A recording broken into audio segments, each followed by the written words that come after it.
What's going on, guys? Human Squirrel back with another video today, and today we'll be covering Liberty Falls, the new installment in the Black Ops 6 series. This is the second launch map that we'll have on October 25th when Call of Duty Black Ops 6 drops. What you're seeing right now, was the gameplay trailer released yesterday at COD Next.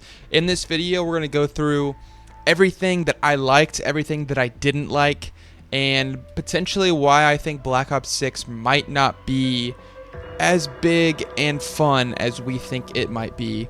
There were some problems with this trailer. There were some problems with a lot of the gameplay that all the creators yesterday at COD Next got to play and got to experience firsthand. So we'll dive into that into this video. Make sure to like, comment, and subscribe, and let's get into it. Firstly, I just want to give thanks to Mr. Dalek JD. I am using his footage from yesterday at COD Next, so please go give him a subscribe. Please go give him a like on that video for allowing a lot of the YouTube community to use that video. Okay, since we essentially got full access to the map, except for the access to Easter eggs, have a pretty good idea of what this map is going to be like once it hits on launch day. A couple things I want to go through in today's video. Firstly, I'd love to talk about the map layout to begin with. We'll talk about some of the POIs and interesting locations on the map. Secondly, I really want to dive into the HUD and my personal thoughts on what the HUD looks like in this game. And then third, I want to talk about the actual zombies themselves, the environments, and the mini bosses, or bosses if you want to call them. To begin with the map layout, it almost seems as if they ripped this from multiplayer. It seems like a multiplayer map through and throughout. Everything about it seems like a multiplayer map, or like a POI that you would find in Warzone. Now, there aren't a lot of, I would say, like insanely great things I would say about it. I do like the overall 90s feel of it. There's some interesting spots on the map, like the video store, like the comic book shop, like the bowling alley, that have that 90s feel that really give this map some character. I almost feel like this map was rushed, and for them to say that this is a map that goes hand in hand almost with Terminus, for this to have a main Easter egg, for there to be a lot of side quests, the map layout itself just doesn't seem creative in general. It seems like a multiplayer map, like I said before, and I don't know how replayable this map is going to be.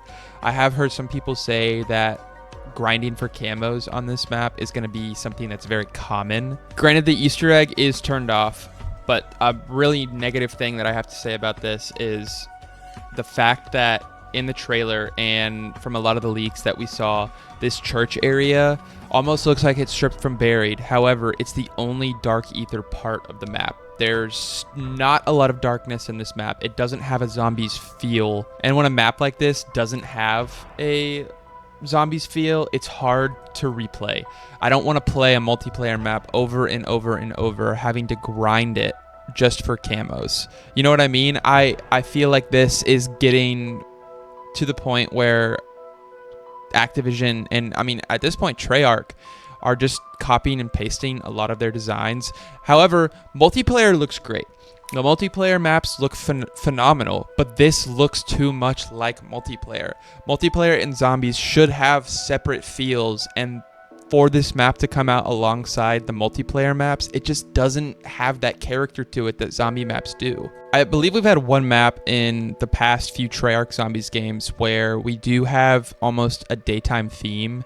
I guess in Cold War it would have been D Machine, and then in Black Ops 3 it would have been Gorod Krovi, except for Gorod Krovi had undertones of darkness in many of the places across the map. There was firefights in the sky, there was fire, and the dragon flying around everywhere. It gave almost a completely different feel than a multiplayer map would have.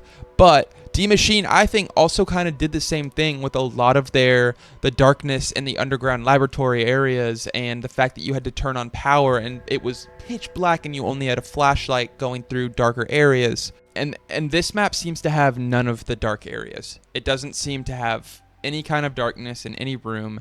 I think The only grace I can give it is the Dark Ether area in the church where Pack-a-Punch is. However, if that's the only Dark Ether spot on the map, and when we have access to the Easter egg, there's no more, it's still so light. It's too lighthearted. There's not enough blood everywhere. There's not enough grittiness. It doesn't feel, like a normal zombies map would. But enough of that, enough of the map layout. Let's dive into the HUD. And I know a lot of people have questions about the HUD because this year we have customization in how we want our HUD to look.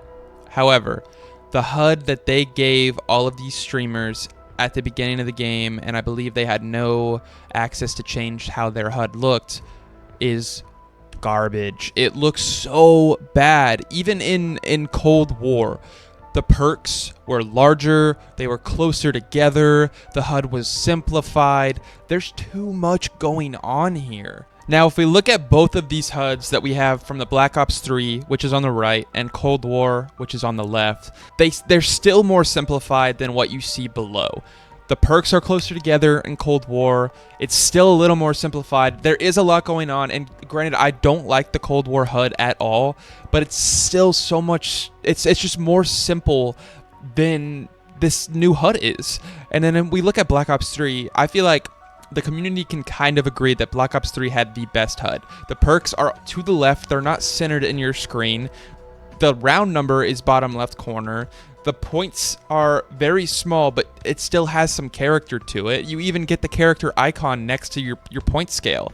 And then on the right, when you have your ammo count, you have your grenade and specialist weapons. It's so easy to comprehend. But when you look at the bottom of this screen, and when you look at Cold War screen, there is a lot going on. And something that Treyarch and Activision have strayed away from is simplifying the game for newer players. It's making it more difficult. Even though they want to kind of cater to those seasoned zombie players, it's still difficult for a new player to pick up and play because they have so much to look at. We heard that the development team was trying to make this game easier to play for people to pick up and dive into zombies. Granted, I understand that maybe some instruction and a pathways to tell you what you're supposed to do help you with that. It's trying to take some of those multiplayer and Warzone players to bring over and play zombies. But it's pushing the old zombie players away because you have a lot of multiplayer and Warzone elements that zombie players don't like, and you're bringing them to that mode. Both of the modes have been different. They have always been different. Nothing has ever intertwined since, like, Cold War was the beginning of that intertwining. Now it is becoming almost unbearable to play because it's too cluttered. Even the mini map in the top left corner, I hope we can turn that off this year, because why do you need a mini map in zombies? That's not the point. You're supposed to memorize the map. You're supposed to have the feel of the map. It's helping the beginner player understand where they are, but why do you need to necessarily understand where you are in a zombies map? I get it for multiplayer, I get it for Warzone, but a zombies map is truly, and what the base of it is about survival. I could blab all day long about how I don't necessarily like everything that this map is bringing, and how I maybe don't even necessarily like what Black Ops 3 is bringing in the first place. However, there are some good things about this. The zombies themselves, let's dive into that. Let's dive into what the zombies themselves look like. I like it. I like the 90s feel. I like that you're in the town and there's so many different zombies of different types. Like you have construction workers, you have families, you have people that work in restaurants. They all have different outfits. They have different feels. And I like that aspect. There is some character there, and that's an enjoyable part of, I guess, playing this map. However, the boss zombies, I guess you would say the Mangler, the Abomination, the Vermin, they're all reused concepts. We didn't get anything new in that form for this map. The zombies seem too easy. The damage doesn't do anything. And I guess that's a part of having the armor plates. But I think the armor plates are just useless. Like, why do we need the armor plates? Again, it feels like Warzone. It feels like multiplayer. It's just doing too much. Black Ops 3 used to be a 3-hit down system and a 4-hit down system with Jug, and now we have changed it into a 10-hit, 11-hit, 12-hit with all these armor. You can escape any kind of horde. High rounds are easier, and they said that high rounds were going to be harder. It doesn't make sense. The vermin were a cool concept because it felt like that was specific to Terminus. It felt like it was specific to that jungle area, and that you had these parasites in the jungle. You had these spider-like parasites in the jungle. That was cool. But now that we've seen a lot of these bosses for 2 or 3 games now, they just seem repetitive. They seem overused, and it's just not as fun to play anymore. There's a lot of negativity coming from me, so I will give you one positive thing to end on. The jet gun is sick. The fact that they brought back the jet gun made it awesome, made it like the camo for it that you see on the screen right now is incredible. The ray gun is back, and it seems awesome. I'm happy that we got wonder weapons, at least, that seem really cool, and to pile on top of that, Terminus's wonder weapon is also very sick. I think something that might be a secret about this game is we might have the Wonder Waff as a secret wonder weapon in this map from the cinematic trailer, and Richtofen having that Wonder Waff in his office, in his bedroom. Something has to relate to the Wonder Waff. We have to have the Wonder Waff here, and if we don't, it could be a major L for this game. Enough is enough. I will not bore you with any more of my negativity. I'm hoping this game has some positive things to it. Hopefully there's a positive twist that we're just not seeing, and I am completely wrong about everything that I have just said. But from first look, it's not looking too hot. Anyways, again, my name is Squirrel. Thank you for joining for the video. If you liked it, make sure to subscribe. Make sure to leave a comment. I'm going to throw my TikTok and Twitch channel in the bio below. Thank you for joining, and I will see y'all in the next one.